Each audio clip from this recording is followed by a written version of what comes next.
On the day of the wedding, my childhood friend publicly called off her marriage and confessed her love to me. I knew it, she had been reborn. In her previous life, she fell in love with an illegitimate child, but he deceived her, both body and heart. He and her stepsister schemed to take away her family's fortune. It wasn't until her dying moments that she realized the person who truly loved her was me. But in this life, I was reborn too. Chapter 1. I was reborn on the very day of Natalie's wedding. The church was pure and solemn, and the piano music from the band was elegant and pleasant, exactly the style Natalie loved the most. I sat in the audience, my gaze heavy as I watched Natalie on stage. She was wearing a white, floor-length wedding gown, her veil partially covering her beautiful face. Her makeup was exquisite, making her look even more stunning today. Her lips curved into a smile, full of the joy of marrying for love. And standing opposite her was the groom, my father's illegitimate son and the man Natalie had loved for over 10 years, Daniel. She had once told me that Daniel gave her a different kind of feeling, that life among the wealthy was too suffocating,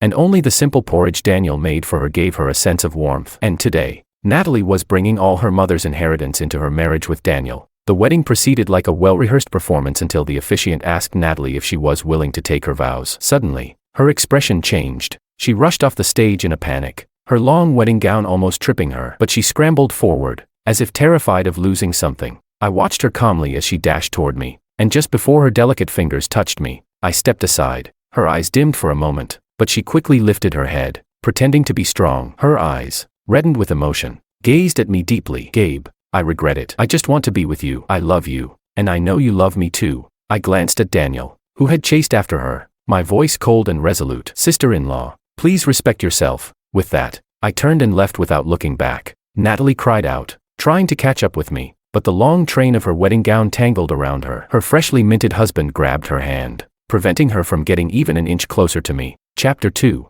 I knew, without a doubt, that Natalie had been reborn just like me. In her previous life, Natalie had fallen in love with Daniel. She dropped out of school for him, had an abortion, and even broke off our engagement to marry my father's illegitimate son. Despite her family's disapproval, her mother had died early, leaving her a vast inheritance that she would receive upon marriage. Daniel needed a lot of money to overthrow the Song family, so he deliberately seduced Natalie. They started dating secretly in high school. Their first taste of love led to a child. Daniel coaxed her into having an abortion, and she agreed, but the procedure left her unable to have children ever again. After she broke off our engagement, I quietly watched over her. Her stepmother and stepsister bullied her and refused to give her money, so I would send her gifts and cash, doing everything I could to make her smile, only to watch her run back to Daniel. Back then, I thought love didn't necessarily mean possessing someone, it could mean protecting them. But Natalie, she told me, Gabe, to me, you're like a brother, the best brother in the world. Yet behind my back, she would casually say to her group of friends, Gabriel, he's just a dog that comes when I call and leaves when I dismiss him. Later, after she married Daniel, she stole my research results to give to him. My company's new product, which was about to launch, became Daniel's, and my company suddenly found itself in crisis. Meanwhile, Daniel soared to success with my work, becoming a rising star in the business world. He showed no mercy in taking down my company, and even sought revenge on my mother. Like a madman, he stormed into her hospital room and snarled at my bedridden mother. It's all your fault that my mother and I suffered so much ridicule and humiliation. My mom and dad were true love, the one who wasn't loved was the mistress. You and Gabriel both deserve to die. My gravely ill mother was so infuriated by Daniel's words that she passed away. And Daniel, mad with power, sent people to kill me, but I narrowly escaped. My company was not yet finished. I still had ways to rise again. But Natalie invited me to meet her on the rooftop of an 18-story building. With tears streaming down her face, she sobbed, Gabe, I'm sorry, but if I don't do this, my husband will leave me. I'm sorry, Gabe. I was the one who stole your research results. If there's a next life, I won't do this again. With that, she violently pushed me off the roof. I looked at her in shock and sadness, not even able to utter a single word. After my death, Daniel didn't cherish Natalie as she had hoped. Instead, he accused her of murdering me, and the evidence against her was solid. Natalie was sent to prison, where her stepsister, Fiona, visited her with a pregnancy test in hand, sneering, "What made you think Daniel would ever love a woman who can't have children? Let me tell you the truth, Daniel has always loved me. While you were falling out with your family for him, we were spending time together at hotels. You even stole Gabriel's research results for him. You're really stupid, aren't you? The only person who ever treated you well was Gabriel, and not only did you harm him, you killed him." Natalie's expression grew more and more lifeless, and in the end, she took her own life in prison. I watched her fate unfold with cold detachment. I never expected that when I opened my eyes again, Heaven would give me a second chance. This time, I won't misjudge people again and mistake worthless stones for precious gems. Chapter 3. After leaving the church, I headed straight to the hospital. In the hospital room, I looked at my mother's pale yet loving face, and I couldn't help but feel my eyes well up. In my previous life, she had been on the mend, but Daniel barged into her room and shouted all kinds of twisted nonsense, worsening her condition. In the end, she passed away despite all efforts to save her. Her voice was soft and gentle. "Gabe, what's wrong? Weren't you at the wedding?" I sat by her bed, holding her hand, smiling faintly. I shook my head and quietly explained, "It wasn't important, so I left." Mother's gaze suddenly became a little sad. She sighed and said, "Gabe, some things and some people just aren't meant to be forced. Natalie isn't right for you. You need a partner who can stand by your side as an equal, not a child who never grows up." I understood what she meant and nodded. I promised her, "Mom, I understand. I've given up on Natalie. I won't repeat the same mistakes." Mother's frail hand gently patted mine, a silent gesture of comfort. My nose tingled, and I quickly excused myself, claiming I had work to attend to. "This time, no one will be able to hurt you again, Mother." Since moving her was not an option due to her condition, and this hospital was already the best in the country, I hired 10 bodyguards from a security company to stand watch over her in shifts. I made sure that no one except doctors and nurses could get anywhere near her, not even a fly. After taking care of that, I returned to my company. The top floor housed my research lab, where I had gathered biotechnology experts from all over the country.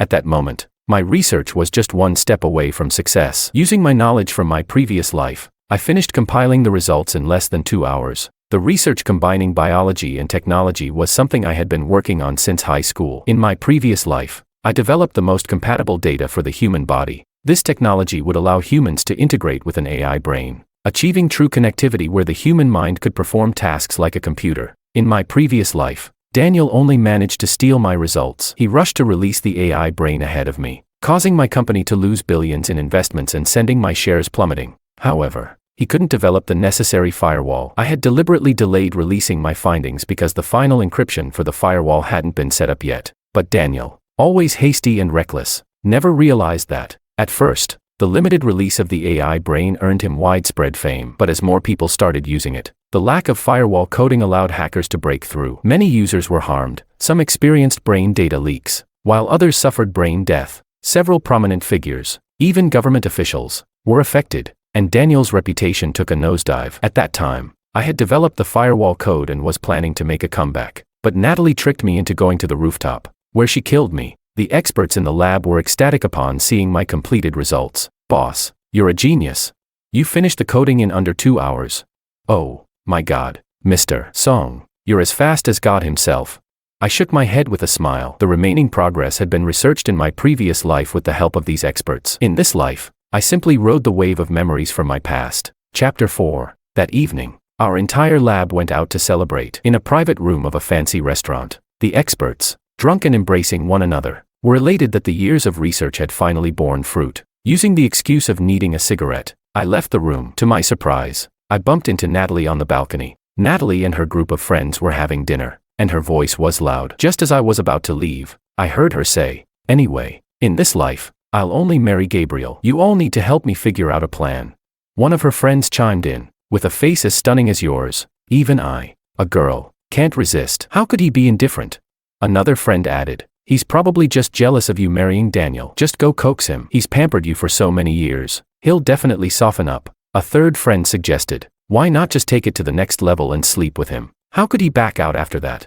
I listened to their conversation, my face growing colder. I couldn't believe how blind I had been in my past life. Birds of a feather flock together. Natalie had no integrity, and neither did her friends. Just as I was about to leave, I heard a familiar voice. "Gabe."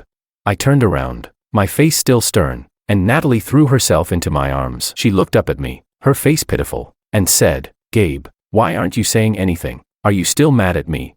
I pried her off me and coldly replied, "Natalie, you are now Daniel's wife." Hearing that, her eyes lit up. She clung to me, her voice suddenly filled with excitement. "Gabe, are you jealous?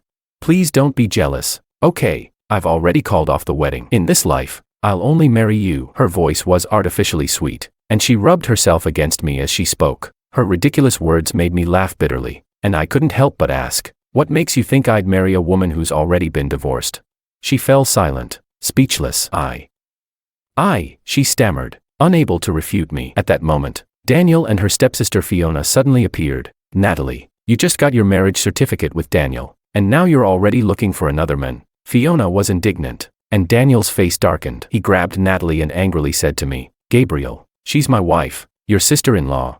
Natalie clung to my sleeve, refusing to let go. I yanked my arm free in disgust and said coldly, then keep an eye on your wife. Don't let her out to make a fool of herself. And as for the term sister-in-law, neither of you are worthy. I didn't want to waste any more time with them, so I pushed past her and prepared to return to the private room. Just as I was about to open the door, I heard a soft laugh. I turned to see a woman in a red dress watching me with interest. Beside her stood another woman dressed in white, her face a masterpiece crafted by the hands of God himself, every feature perfectly sculpted. Her face showed no expression, as cold and pure as a snow lotus blooming atop a snowy peak. She glanced at me indifferently before her gaze shifted away, as if I was of no consequence. Slightly intrigued, I pushed open the door and entered the room, not giving it much further thought. Chapter 5. Natalie came to the company every day to find me, but the security guards and receptionists repeatedly blocked her at the door. One time, I happened to witness the scene as I was coming downstairs. Do you know who I am? I'm your boss's wife. How dare you stop me? I'll have Gabe fire all of you, she shouted.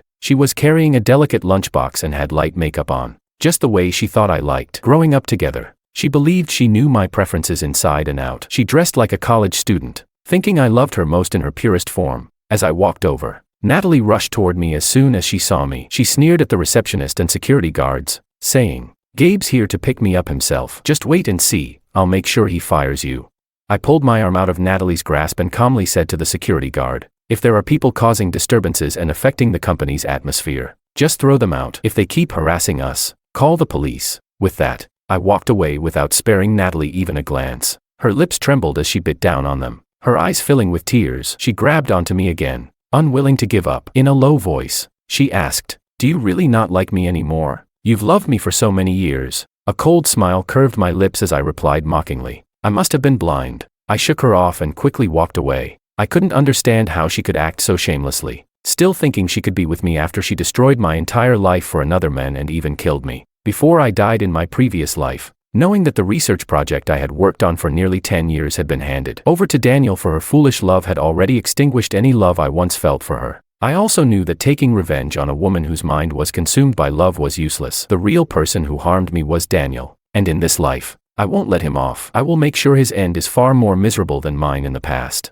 There was still one final piece missing for the firewall code, the last encryption key. Only one tech company in the entire country possessed this top-tier technology, and today, I was going to visit the big shot behind that company. In my previous life, I tried to figure it out on my own, believing I could turn things around. But after researching it in this life, I realized I needed that final key, and only by tech owned it. If I could secure the rights and technology, our company could launch the AI brain at full speed with absolute security. That's why I chose to collaborate. I'd heard that this big shot had a daughter he treasured like a gem. I came prepared, carrying a sapphire and jade necklace that I had spent billions on at an auction, hoping to make the right impression. When the door to his house opened, I was stunned for a moment. The woman standing before me was the same white-clad beauty I had seen at the restaurant. Her face was bare of any makeup but still stunningly beautiful. Her long, smooth hair was casually braided over one shoulder, giving her an even softer appearance. She looked at me, her eyes flashing briefly, and spoke in a calm voice. Who are you? For some reason, I felt nervous. Straightening my posture, I replied, I'm Gabriel. I have an appointment with Mr. by today. She nodded and stepped aside to let me in. She wore a simple house dress, revealing her slender ankles, as she walked ahead of me to lead the way. Mr. Bai's home was not luxurious. Instead, it exuded an ancient and modest atmosphere, not what one would expect from the head of a tech company. I guessed that the woman in front of me must be his daughter, and strangely, I felt even more nervous. Mr. Bai was practicing calligraphy in his study when I arrived. He set down his brush and warmly invited me in. I handed him the gift box and said, this is my first visit. I've heard that you have a beloved daughter, so I brought this. I hope it's to your and your daughter's liking. Mr. Bai looked at me with approval, nodded, and handed the necklace to the beauty beside him with a loving smile. Mr. Song, you've been very thoughtful. This is my precious daughter, Luciana. Lucy, this is Mr. Gabriel, the CEO of Zeus Tech. You two young people will probably have more to talk about. Go ahead. You young folks should chat. With that, Mr. Bai returned to his calligraphy practice. Luciana put the gift away and then walked toward me, her voice cool and emotionless, her beautiful face tense. I know why you're here. Let's talk. Mr. Bai didn't look up as he added, the firewall key's rights are with Lucy. Not me. She developed it while she was abroad. This old man knows nothing about it. I nodded. Thank you, Mr. Bye. I followed Luciana into another room. As soon as I stepped inside, she closed the door behind us. I felt my nerves increase and couldn't bring myself to look at her, so I lowered my head. I heard her calm voice. Marry me, have children with me, and let me become a shareholder in Zeus. Then I'll give you the rights. Shocked, I looked up at her, only to see her gaze fixed elsewhere. She wasn't looking at me, but her ears and neck were already flushed red. Her beautiful face was tense, but I could see her slight trembling. Chapter 6. Luciana became my fiancée. News of our upcoming engagement quickly spread, serving as a prelude to the partnership between Bytech and Zeus. We planned to hold a press conference for the AI Brains release following the wedding hype. After internal testing, the product would be ready for market. When I was on my way to the hospital to tell my mother about my upcoming wedding, I saw Natalie at the door of the hospital. She was wearing a little white dress and crouched on the ground, her eyes swollen from crying. When she saw me, she looked up with a vulnerable expression. Gabe, are you really getting engaged? Her voice cracked, and tears started falling as soon as she spoke. I nodded, expressionless. Who's Luciana? I've never heard of her before, she said bitterly. Gabe, are you still mad at me? Did you pick some nobody just to spite me?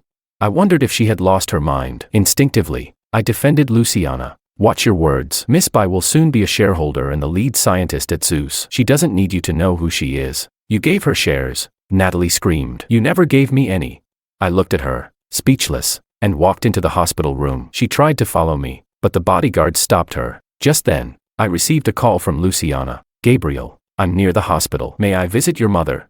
Where are you? I'll come get you, I said as I turned around and started walking out. Natalie, like an unwanted shadow, followed closely behind. When I met Luciana at the hospital entrance, I suddenly realized this was only the third time I had seen her. Today, she was dressed in a formal suit, looking very professional. Her face remained expressionless, and she simply nodded at me when she saw me. I noticed she was holding 2 fruit baskets, so I took them from her. When my hand accidentally brushed against hers, I realized she was trembling slightly. I found it amusing and strangely endearing how she maintained her calm exterior while secretly being nervous. Why are you here? I asked, trying to make conversation to ease her nerves. She replied softly, I was having lunch with friends nearby and remembered your mother is here. I nodded. I had mentioned it to her before, but neither of us was much of a talker, so we walked in silence. Then suddenly, Natalie appeared again. Her eyes were red as she looked at me with the same gaze one would give to a cheating scoundrel. She pointed at me and Luciana, her voice frantic. Is it her? What's so great about her? Gabe, don't throw your life away just to spite me. You didn't marry her in our previous life either. Are you reborn too? Gabe, I love you. I was about to ignore her and walk away when Luciana glanced at me and asked in confusion, isn't this the inpatient department, not the psychiatric ward? I couldn't help but smirk and nodded. Indeed. Strange. Natalie rushed toward us, and I quickly shielded Luciana behind me, glaring at Natalie in anger. Natalie, stop this madness. You're scaring my fiancée. Am I not prettier than her? We've grown up together. I'm your childhood sweetheart. Natalie's tears streamed down her face. We've had 20 years of affection, and you've loved me for so long. I love you too. Why have you suddenly changed? Have you been seduced by that home wrecker? Watch your mouth, I said, my voice stern. If you keep insulting my fiancé, I won't let this go. At that moment, Luciana peeked out from behind me and spoke, her tone even more confused. I remember now. I saw her at the restaurant. Didn't she get married? I found her even more endearing at that moment, and my anger subsided significantly. I didn't want to argue with Natalie anymore. Without thinking, I reached out and held Luciana's hand. The moment I did, I felt her stiffen for a second. I was about to let go and apologize when she squeezed my hand back. Let's go. We shouldn't waste time, she said, without looking at Natalie or asking me anything about her. By now, the commotion had attracted the attention of a few security guards. They restrained Natalie, and I led Luciana away, whispering, all right. In the elevator, it was just the two of us. My palms were sweating from nervousness, but Luciana didn't pull her hand away. She asked me quietly, her voice barely hiding her tension. What kind of girl does your mother like? My mom likes whatever I like, I replied, staring at the ad screen in the elevator, my voice unexpectedly dry. Oh, she whispered. Chapter 7. My mother really liked Luciana. Her health had been improving recently, and she was now able to sit up and eat on her own. She and Luciana were chatting about everyday things. Although Luciana didn't speak much, she still responded to my mother and would occasionally share amusing stories to make her laugh. Luciana's mother passed away when she was very young, so she grew up by her father's side. I could tell that she really enjoyed talking to my mother. In just one day, she had said more to my mom than she had to me in the 3 times we'd met. As I peeled some fruit nearby, I saw my mother open the small box she always carried with her. Inside was a translucent jade bracelet inlaid with purple gold, an heirloom from my grandmother and incredibly valuable. Luciana, flustered, shook her head and waved her hands. It was the first time I'd seen her so panicked. Her eyes sought help from me, but I smiled and said, "Go ahead and take it. My mom has been saving this for her daughter-in-law." Unable to refuse my mother's kindness,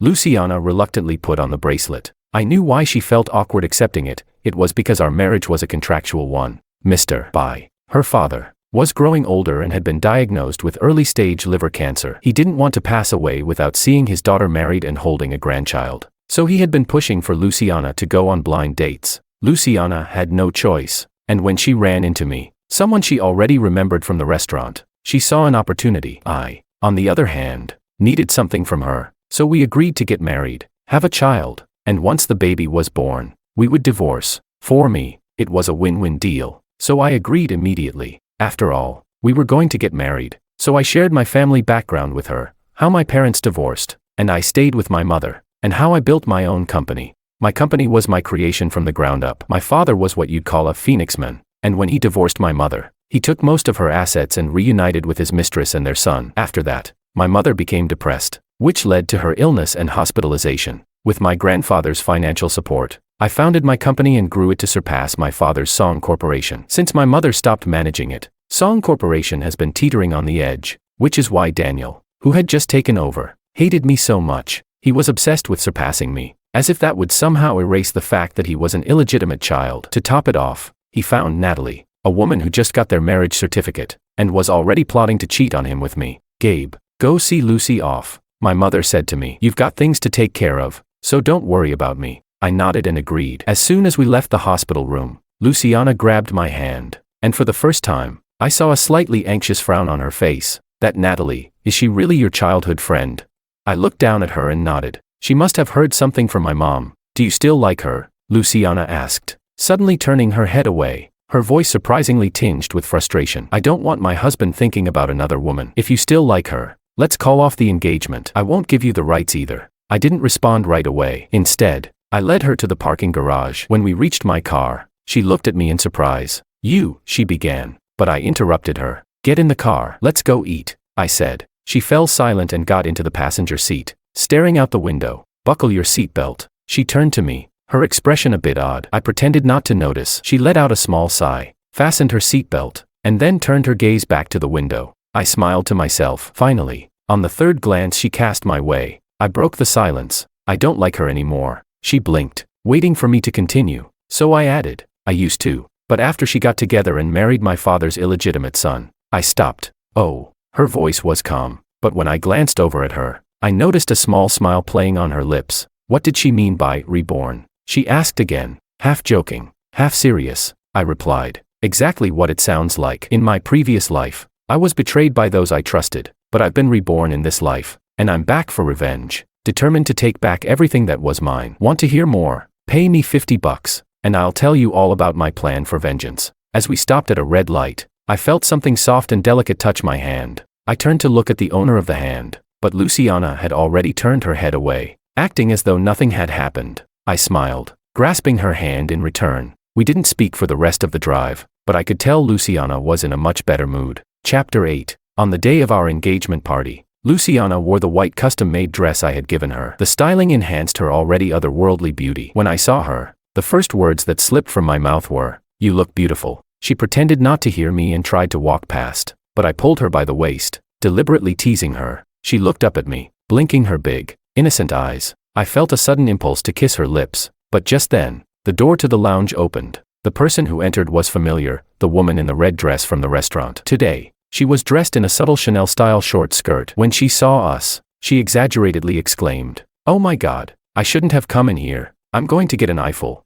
I looked down at my blushing fiancée and reluctantly let her go. I nodded at the woman and then left the lounge. Today, I would be signing the share transfer agreement, giving Luciana 6% of Zeus's shares. It was originally supposed to be 3%, as I only held 20% myself, but I changed my mind at the last minute. I didn't want a contractual marriage anymore. I actually wanted to stay with Luciana for the long term. The banquet began, and Luciana and I made the rounds, toasting our guests. Many business elites from the capital had come, along with some of my grandfather's friends and Mr. Bai's associates. My grandfather also attended. He'd always had high hopes for me. Even though he was still upset that my mother broke ties with him to marry a poor man, I respected him deeply, which is why I let him hold a large portion of my company's shares. He gazed at Luciana and me, nodding in satisfaction. Just then, a waiter spilled red wine, staining Luciana's custom-made white gown with a large red blotch. The waiter apologized repeatedly, but as she looked up, I caught a fleeting, triumphant smirk on her face. It was Natalie. She knelt on the ground, wiping at Luciana's gown with a dirty cloth. Luciana's expression grew cold, and she called over the floor manager. The room fell silent, and everyone turned to watch us. At that moment, my assistant rushed over to me and whispered something in my ear. The AI brain had launched. It was Song Corporation. I looked down at Natalie, who was crying and accusing the rich of bullying her. Suddenly, I felt an overwhelming sense of emptiness. I had always thought she was just foolish, but I never realized how truly malicious she was. In my past life, I had loved this woman for over 10 years. I took off my jacket and wrapped it around Luciana's waist, covering most of the stain. I leaned in and whispered to her, "I prepared 2 dresses for you. Go to the lounge and change." She nodded, glancing once at the crying Natalie before leaving with her friends. The party resumed, as if nothing had happened. I crouched down and said to Natalie, "You used such a petty trick to disgust me and my fiancé. I won't let this go." Natalie lifted her head and scoffed. "You've been reborn, haven't you? You know what I did in the last life, don't you? Since you don't love me anymore, I don't need to pretend with you. Your company is about to go bankrupt again, just like in the last life." I looked at her and shook my head with a smile. "You know I've been reborn, so how could I not be prepared for you and Daniel?" Natalie's eyes widened in shock, and I let out a mischievous grin. "You're really pitiful. Even after being reborn, you still chose to rely on a man. When you failed to win me back, you threw yourself at Daniel, the same man you humiliated by confessing your love to me during your wedding. Do you really think Daniel will ever forgive you? You embarrassed him in front of everyone. There's no way he'll just let that slide." With that, I turned and walked away to fetch my fiancé, who had changed into another dress. The second dress was a dark green that highlighted Luciana's fair complexion and perfectly complemented her figure. When she stepped out, she drew gasps of admiration. "She's stunning. Miss Bai is gorgeous. Mr. Song is lucky." I nodded and smiled. "Indeed, I'm very lucky to have such a beautiful bride." I leaned down and playfully whispered into Luciana's ear, "Miss Bai, your fiancé's product has just been released by someone else. The company is about to go bankrupt, but it's too late for you to back out now." Luciana looked up at me and, with rare mischief in her eyes, replied, "Then I'll have to break off the engagement by force." I wrapped my arm around her slender waist and smirked. "It's too late." "Oh, poor me," she said seriously, making me laugh. When I handed her the share transfer agreement, Luciana's eyes flickered with surprise. She looked at me, as if to ask whether I had made a mistake. I patted her head and said softly, "Sign it. Since you've boarded my pirate ship, I won't let you suffer." This was 25% of my shares. She bit her lip before signing her name. Chapter 9. Song Corporation rushed to release the AI brain before me, watching Natalie easily retrieve my data from surveillance. Thanks to her memories from the previous life, I couldn't help but wonder if I should laugh at her foolishness. She knew I had been reborn, so how could I leave such important data in the same place as last time, unguarded and easily accessible to her?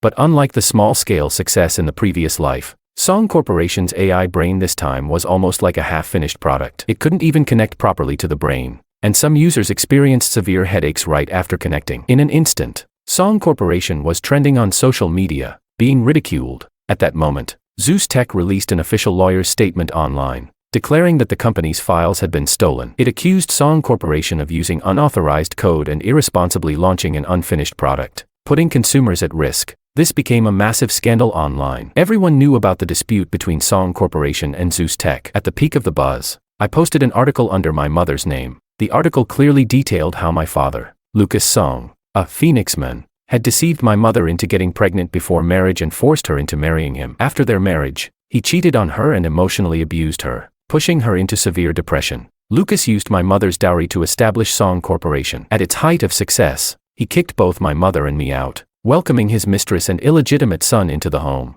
And the person who stole Zeus Tech's code was none other than the illegitimate son's wife, Natalie, who had exploited our long-standing childhood friendship to sneak into my company and steal confidential files. I even included the surveillance footage as proof. To top it off, someone leaked the video from Natalie and Daniel's wedding, where Natalie publicly called off the wedding and confessed her love to me. The drama of a wealthy family's private affairs was far more captivating to the public than corporate scandals, and in no time, Song Corporation stocks plummeted. Both Daniel and Natalie became targets of public scorn. At 6 p.m., my press conference began. I wore a suit, and beside me, Luciana donned a matching professional outfit. As we faced a sea of flashing cameras, we held hands, and our engagement rings gleamed under the lights. The news of the Zeus by Tech collaboration spread quickly, and it became widely known that Luciana was now the true head of by Tech. During the press conference, Luciana revealed a share transfer document. She had given me 4% of by Tech's shares. By Tech was still much larger than Zeus Tech at the time, so her 4% was worth far more than mine. I looked at her in shock. She bit her lip and said, "I'm already on the pirate ship, so here's my token of sincerity." I took the document and kissed her gently on the cheek. Her ears instantly turned red, and I whispered, "I see your sincerity, my dear fiancé." The reporters went wild with their cameras. Together, Luciana and I introduced the AI brain to the world. I explained the AI brain's capabilities, while she elaborated on the firewall. We presented the world's most secure biotechnology. Online discussions about the AI brain surged to unprecedented levels. Zeus Tech and by Tech became the hottest topics globally. Next came the internal testing phase, and we shared the testing videos online. People's brains connected directly to the internet, allowing them to send messages and browse online with absolute security. When the AI brain officially launched, 1 million chips sold out instantly on the first day. Luciana and I had succeeded. Chapter 10. The day before my wedding to Luciana, I received a call from Natalie. She and Daniel had been on the run, evading arrest, yet they were still hiding in the same city. As she spoke, I used the AI brain to alert the police while recording the conversation. Natalie was crying as she pleaded, "Gabe, I know you're getting married tomorrow. I'm begging you, for my grandmother's sake, please meet with me one last time." Natalie's grandmother had given me a lot of warmth during my childhood. My father never cared about me, and my mother was always sick. On countless difficult nights, it was Natalie's grandmother who took care of me. I had promised her on her deathbed that I would always look after Natalie, which was one of the reasons I had loved Natalie and sacrificed so much for her in my previous life. I sighed heavily and agreed to meet her. Returning to the rooftop where I had died in my previous life, I saw Natalie and Daniel. Daniel's face was scruffy, and he had lost all his former charm. Natalie wore shabby clothes, and her hair looked unkempt. It seemed they had really fallen on hard times. When Natalie saw me, she suddenly started laughing, but as she laughed, tears streamed down her face. "Gabriel, you're still so stupid. If you had chosen me back then, I wouldn't have ended up like this, but your karma is coming soon." Her expression turned cold, and she and Daniel began pushing me step by step toward the old, rusty railing. I stared at them, my face expressionless, as if looking at two lunatics. "I'm just glad I saw your true colors in this life," I said to Natalie. "Even if I had the chance to relive it all, I still wouldn't choose you." I turned to Daniel, mocking him. "Your mother was the mistress, and now you're wearing the same green hat as your father, cheated on by your own wife. It seems you and your mother can't escape your fate as third parties in a relationship. Shut up, you're about to die, and you're still running your mouth." Daniel shouted in a rage. He grabbed my collar. "If it weren't for you, I'd be the rightful heir to the Song family. Why should your mother be the lady of the house while mine was scorned as a mistress? You only have your rich grandfather's help. I'm no less capable than you.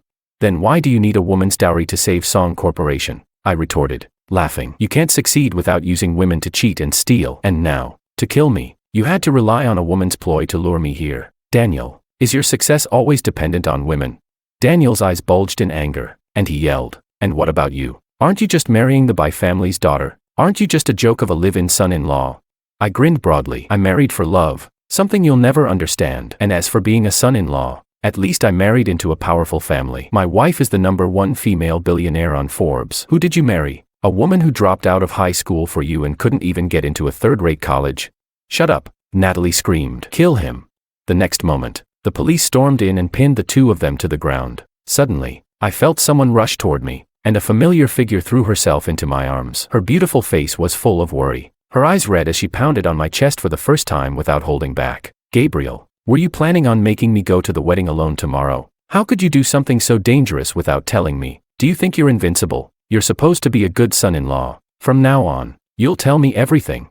I held her hands tightly and pulled her into a deep embrace, letting out a contented sigh. "I understand, darling," I whispered. "I won't keep anything from you again." At our wedding, we didn't invite too many people, just close friends and family. Luciana wore a handmade wedding gown designed by an Italian master. She looked like a true angel as Mr. Bai walked her down the aisle toward me. I said my vows with utmost sincerity, and when she looked back at me, just as earnestly saying, "I do," I knew she was the one. My mother, sitting in the front row, covered her face, crying uncontrollably. My grandfather glanced at her, sighed, and patted her shoulder. I wrapped my arms around Luciana and finally kissed those lips I had longed for. In this life, I hadn't loved the wrong person. Epilogue. Gabriel, Luciana said. Her face flushed as she lay in my arms. We only have a contractual marriage. I looked at the marks I'd left on her neck, smiling in satisfaction. Dad told me his liver is fine now. She froze in my arms, her ears turning an even deeper shade of red. I teased her further, saying, your best friend told me you fell in love with me at first sight. So was this whole marriage plan really just a scheme to trick me? The warmth in her body grew even more intense, and I chuckled quietly, kissing her several more times. The sun was shining brightly outside, and in my arms, I held the love of my life,